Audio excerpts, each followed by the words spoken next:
5ට විතර නැගිටින්න. හරි? පාන්දර 5ට නැගිටලා ඔයා පාඩම් කරන්න ඕනේ බුද්ධ ධර්මයේ නෙවෙයි. පළවෙනි දවසේ තියෙන බුද්ධ ධර්මයේ පාඩම් කරන්න එපා. අවසානටම තියෙන සබ්ජෙක්ට් වලින් පාඩම් කරන්න. අවසානටම කිව්වේ අවසානටමත් නෙවෙයි. මැද වගේ තියෙන සබ්ජෙක්ට්. විද්‍යාව ඊට පස්සේ ඉතිහාසය වගේ සබ්ජෙක්ට්. අර වගේ ටාගට් කරන්නේ ඔයා මැත්ස් කරන්න, බයෝ කරන්න, කොමර්ස් කරන්න වගේ නා. ඒ 9ට නෙවෙයි නම් ටාගට් කරන්නේ. ඒ ලෙවල් වලට අදාළ ටාගට් කරන විෂයන් වලට නම් ඔයා ටාගට් කරන්නේ. අන්නේ විෂයන් වලට වැඩ කරන්න. හෙට දවසේ. ඒ කියන්නේ 14 වෙනිදා. සිකුරාදා. හැබැයි මතක තියාගන්න දවසේම එකම විෂයක් අල්ලගෙන වැඩ කරන්න එපා. ඔයා උපරිම පැය එකමාරක් එක දිගට එක විෂයක් පාඩම් කරලා විෂය මාරු කරන්න. ඒ මාරු කරනකොටත් අර දෙවෙනි දවසේ ඉඳලා තියෙන විෂයන් මාරු කර කර පාඩම් කරා නම් හොඳයි. ඕනිම නම් පැයක් විතර කාලයක් අරගෙන පළවෙනි දවසේ තියෙන විෂයත් පාඩම් පොඩ්ඩක් බලන්න. බුද්ධ ධර්මයේනේ. ඔන්න සෙනසුරාදා එනවා. සෙනසුරාදා මොකද කරන්නේ? සෙනසුරාදාත් ඔයා පාඩම් කරන්න ඕනි. දෙවෙනි දවසේ තුන්වෙනි දවසේ තියෙන විෂයන් තමයි වැඩිපුරම. සහ ඔයාගේ ටාගට් විෂයන් ටික. මැත්ස් කරන කෙනෙක් ඉන්නවනම් සයන්ස් පාඩම් කරන්න. Physics, chemistry, bio. මොකද සයන්ස් කිව්වම මැත්ස් කරාට ඔයා ඕල් ලෙවල් සයන්ස් වලට තුනම කොට දාගන්න වෙනවා. මැත්ස් වගේ දෙයකට මේ දවස්වල වැඩිපුරම කාලය යොදවන්න එපා. හේතුව තමයි ගොඩක් වෙලාවට ඔයා ටයිම් ටේබල් එකේ හරියට බලන්න. මැත්ස් තියෙන්නේ සඳුදා දවසක. ගොඩක් වෙලාවට එක්සෑම් එකට මැත්ස් දෙන්නේ සඳුදා දවසක. මේ පාර නැද්ද එහෙම? මේ පාර තියෙනවද? මේ පාරක් තියෙනවනේ. සාමාන්‍ය මැත්ස් දෙන්නේ සඳුදා දවසක. ඒක නිසා හෙට අනිද්දා කියන දවස් දෙක වැඩි මැත්ස් වලට යොදවන්න එපා.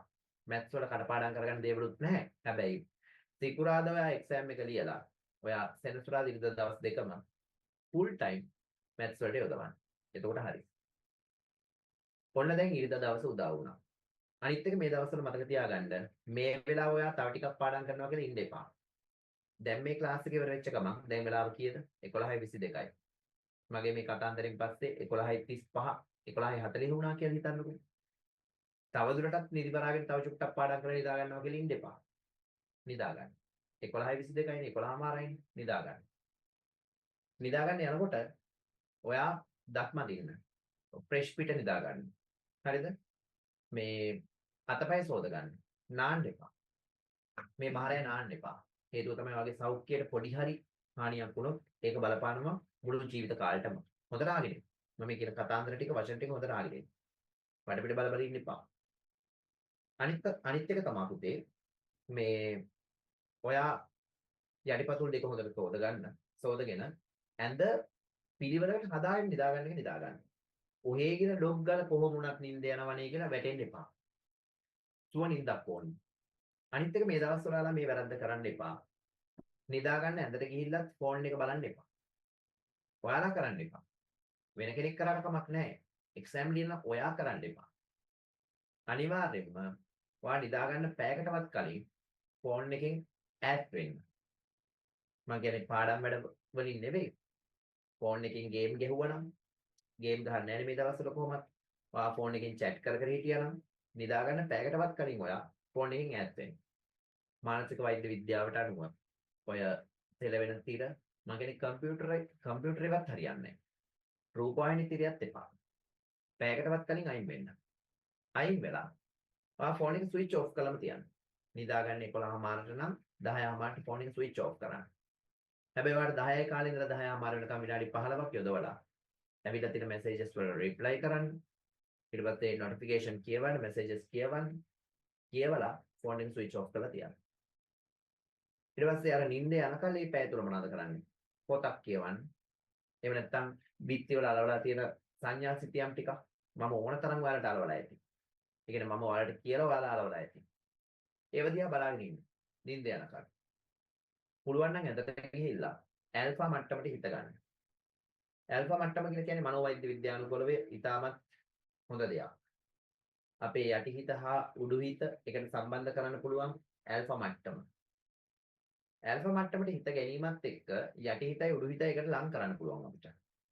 මනසෙන්, මනෝමයෙන්. එතකොට අපි උඩු හිතට දාගන්න යම්කිසි පණිවිඩයක් යම්කිසි කරුණක් අපිට ටක් ගාලා යටි හිතට රිංගවන්න පුළුවන්.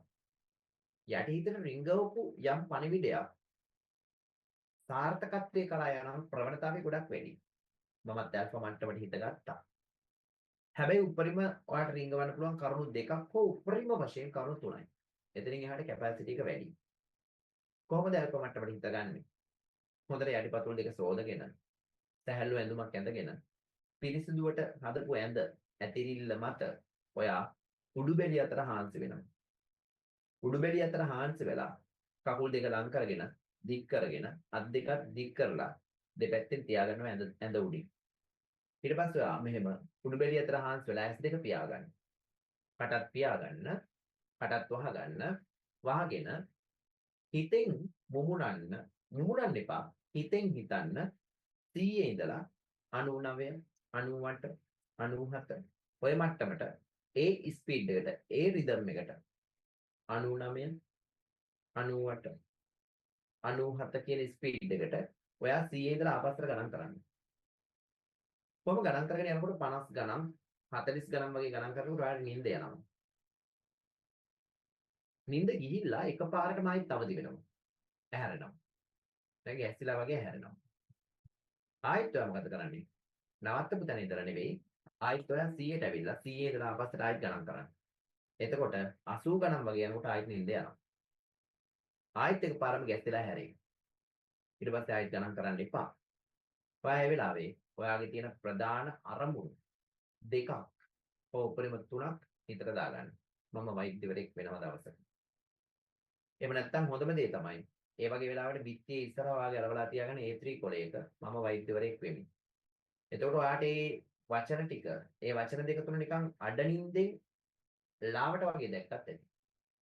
ඔය අඩනින්ද කියන වෙලාව, අඩනින්ද කියන ටයිම් එක අපේ හිත පොඩ්ඩක් කිට්ටු කරලා තියාගන්න වෙලාව. අපිට හීන පේන්නේ අඩනින්දෙනේ.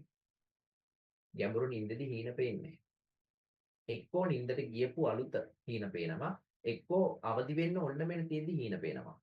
ඒක නිසානේ අපි කියන්නේ අයියෝ හීනයක් දැක දැක හිටියේ ඒකත් කෑවනේ අම්මේ ඔයා කියලා අපි කියන්නේ ඒකනේ. ඕනම හීනයක් පේන්නේ උපරිම වශයෙන් තප්පර 9යි. ඕනම කෙනෙකුට හීනයක් පේන්නේ උපරිම තප්පර 9යි. අනේ ඒක නම් බොරුවක් සර්. මම දැකලා තියෙනවා සර් පැය ගණන් විනාඩි ගණන් හීන. අපිට එහෙම ලොකු වෙලාවක් දැක්කා කියලා හිතුණට ඕනම හීනයක් පේන්නේ මිනිස්සුන්ට තප්පර 9යි. ඒ නිසා ඒක අවදි වෙන්න ඕන මෙන්න තියෙද්දි පේනවා එක්කෝ නින්දට ගිය මුල් අලුත පේනවා. හරි. ඒ කතාව පැත්තකින් තියුවා.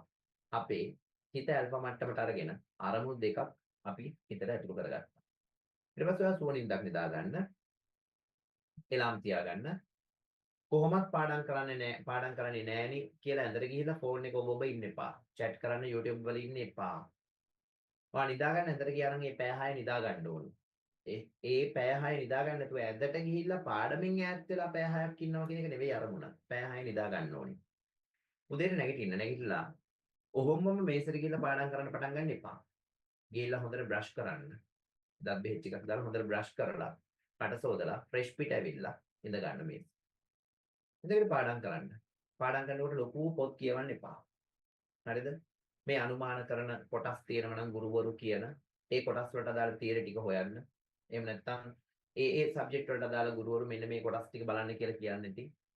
පැහැදිලිද? සිංහල වල නම් මෙන්න මේක බලන්න කියලා කියන්නේ නැති.